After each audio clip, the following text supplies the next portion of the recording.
నశించాలి కార్మిక వ్యతిరేక మోడీ విధానాలు, కార్పొరేట్లకు ఊడిగం చేస్తున్న మోడీ విధానాలు నశించాలి. కార్పొరేట్లకు పెట్టుబడిదారులకి ఊడిగం చేస్తున్న మోడీ విధానాలు నశించాలి. నాలుగు రామబాబు వెంటనే రద్దు చేయాలి.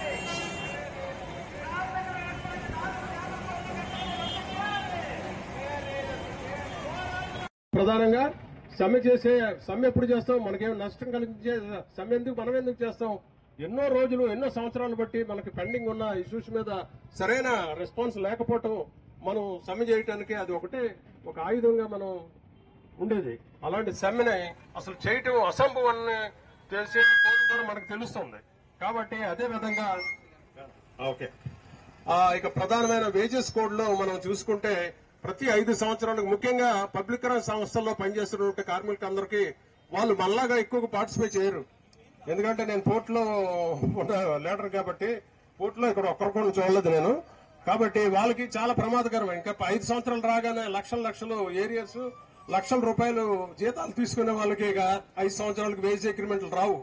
అది నాట్ ఓన్లీ పబ్లిక్ రంగ సంస్థలు, ప్రైవేట్ రంగ సంస్థల్లో కూడా వాళ్ళు ఇష్టం వచ్చినప్పుడు మీకు వేజ్ రివిజన్ 5 సంవత్సరాలు చేయవలసిన వేజు 10 సంవత్సరాలు చేసే పరిస్థితి.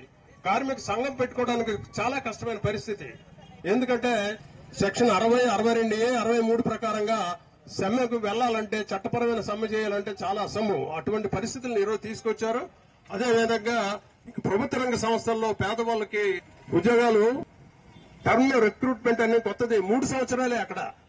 ఇంకా పర్మనెంట్ ఉద్యోగాలు 3 సంవత్సరాల తర్వాత హైర్ అండ్ ఫైర్ విదేశాల్లో ఉంటాయి కదా, ఎప్పుడు పడితే అప్పుడు తీసేయడానికి అవకాశం ఉండే ఇటువంటి కార్యక్రమాలన్నీ కూడా ఈ పొందుపరిచి ఉన్నాయి ఈ 4 చట్టాల్లో. దాన్ని వ్యతిరేకిస్తూ ఈ రోజు దేశవ్యాప్తంగా జరుగుతున్న ఈ నిరసన ప్రదర్శనలో భాగంగా విశాఖపట్నంలో ఉన్న అన్ని కార్మిక సంఘాలు ఈ రోజు ఇక్కడ మనం అందరూ కూడా పార్టిసిపేట్ చేశాం. ఆ సంఘాల తాలూకాల అందరూ కూడా మనం ఆ సెక్టర్స్ తాలూకా మహిళలు ముఖ్యంగా చాలా ఎక్కువ మంది పార్టిసిపేట్ చేశారు.